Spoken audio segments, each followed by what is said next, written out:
Yo, what's up guys? So this is Eugene Barber and for today's video, aalamin naman natin on how to apply store closing in Sita.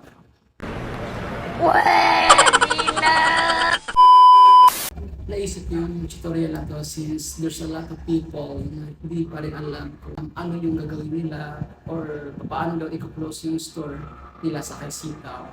Kasi dahil sa mga, siguro dahil sa mga variety of reasons, so mga kanya-kanyang case gano'n. So here are some reasons. So yung mga question na to is galing to sa TikTok account ko and maraming mga people na nagtatanong doon regarding Isitaw.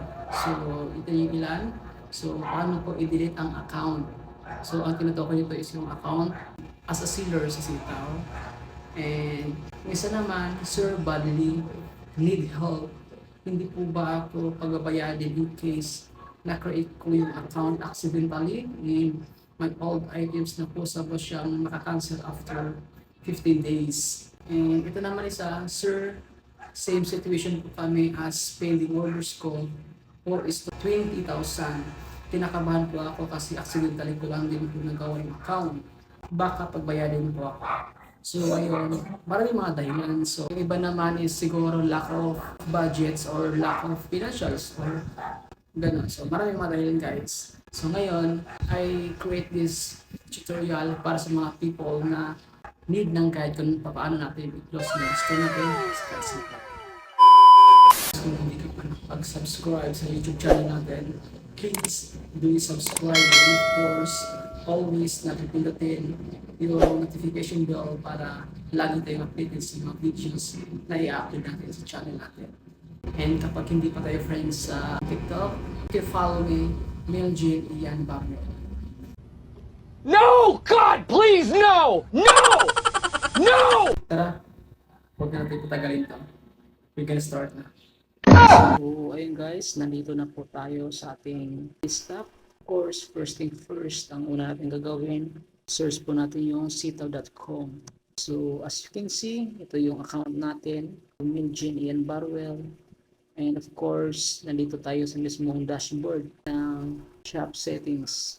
So, sa gilid, nandito yung mga dashboard, purchase history, sent refund request, products, orders, receive refund request, product reviews, conversations, so wallet, affiliates, support tickets, shop settings, manage profile, and customer service. So, as of now, nandito po tayo sa shop settings. Ayun, and sa baba lang po nun, punta lang po kayo sa pinakababa, makikita natin yung social media link.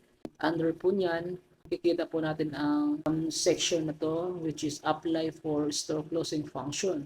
So, all you need to do, need po natin fill up tong dalawang requirements dito. So, first, phone. So, ibig sabihin, kailangan po natin i-enter yung phone number natin, kung ano yung phone number na ginamit natin sa pag-create ng account natin.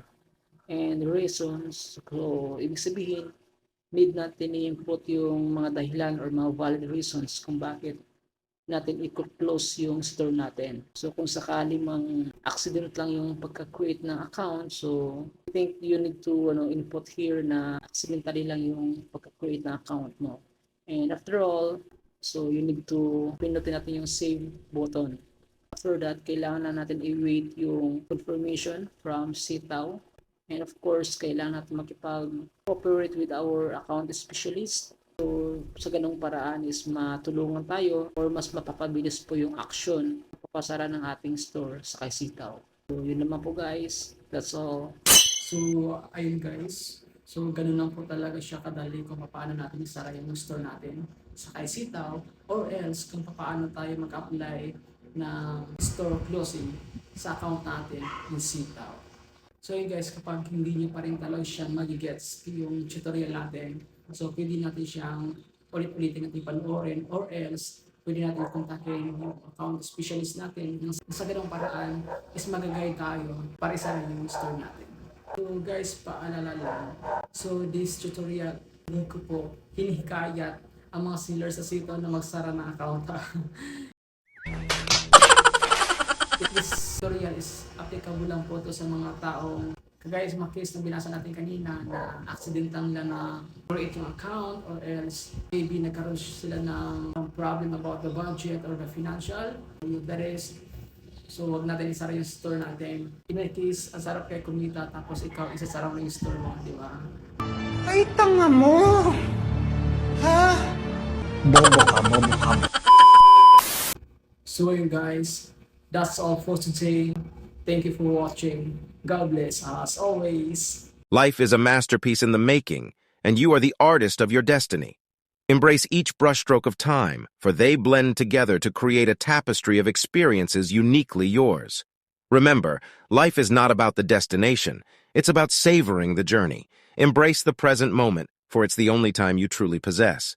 The adventure awaits. Go forth and make it extraordinary.